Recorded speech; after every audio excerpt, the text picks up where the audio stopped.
when did you hear about NASA's plans to send people back to the moon in 2024? Probably right around the same time, because I had started following aerospace probably 2012, 2013. No, I hadn't heard that it was quite that soon. I knew that. I thought there was no, I did not. Actually, I was aware of it, but I was not aware of any details. I very certainly did. Even Earth bacteria will begin to evolve. Humans will evolve to match their environments.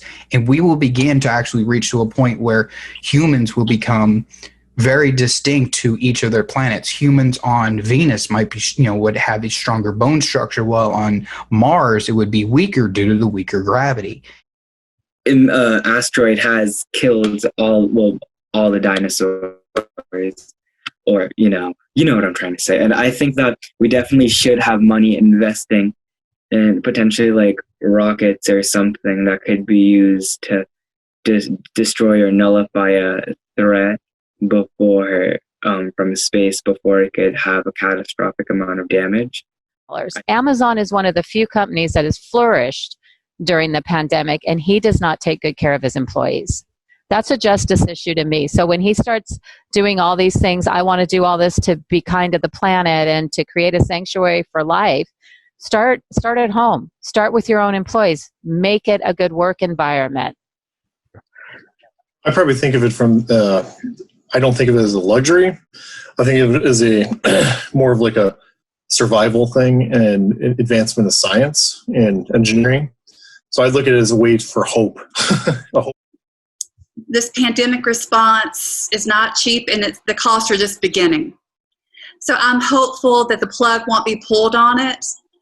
I do think that science has worth, and it should be recognized for its worth and not just a means to an end. I think we should embrace science for pure science and not how we could monetize something. Well, thankfully, the launch ultimately was successful. And that moment where Starman blasted out of the capsule of the Falcon Heavy, synchronized to life on Mars, we got to see this incredible view of the side angle of Starman in his roadster just cruising in orbit around Earth.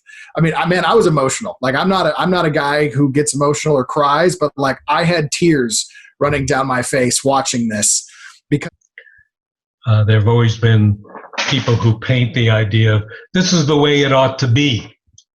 If only we could live like this, whatever, and have some notion.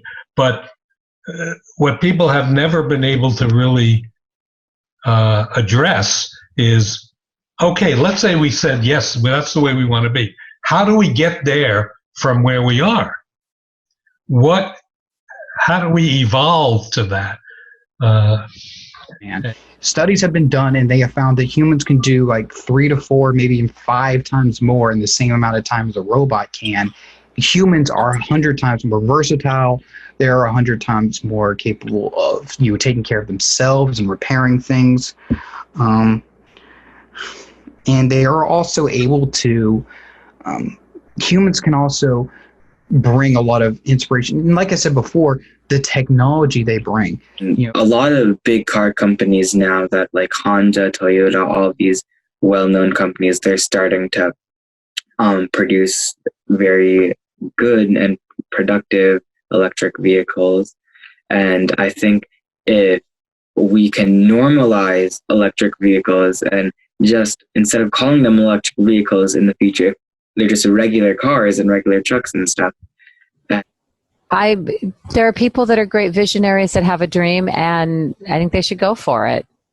Like, I don't have a problem with that. And there are people that that's what they would like to do. The one thing I would like to see is that it's equally accessible to everyone. If it's only accessible to the rich, then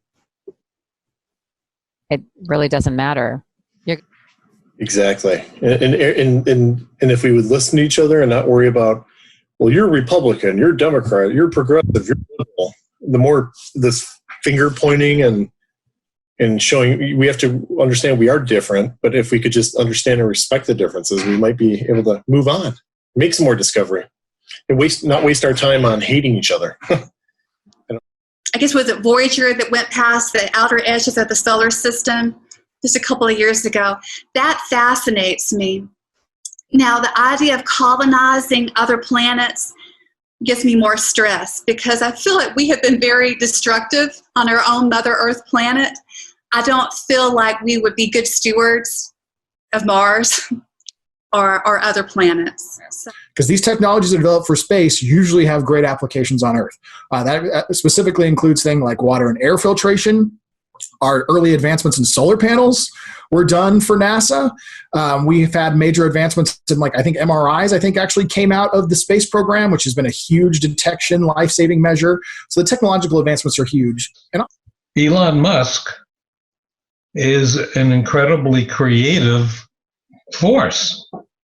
And I think, when you look at how he's really transformed the automobile business. Nathan, thanks for having me. I love this subject. Would love to come on again someday. Thank you. Bye-bye.